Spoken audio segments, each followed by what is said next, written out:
بسم الله الرحمن الرحيم.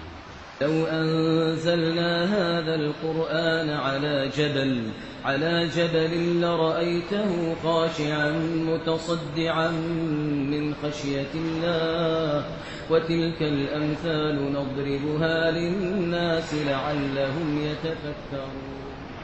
بما أنه لا أحد أعظم من الله فلا كلام أعظم من كلام الله. الله نزل أحسن الحديث كتابا متشابها مثانية تقشعر منه جلود الذين يخشون ربهم ثم تلين جلودهم وقلوبهم إلى ذكر الله ذلك هدى الله يهدي به من يشاء ومن يضلل الله فما له من هاد.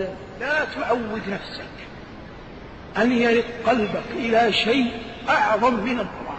الذين آمنوا وتطمئن قلوبهم بذكر الله ألا بذكر الله تطمئن القلوب. هذا كلام رب العزة في رب العزة جل جلاله. هذا هو قوت القلوب الحقيقي الذي يعيش به المؤمن ويتعود أن لا يشرب إلا منه ولا ينهل إلا من معينه. هذا الذي يسوق إلى رضوان الجنات ويوفق به المؤمن للطاعات ويقاد فيه إلى أعلى المنازل.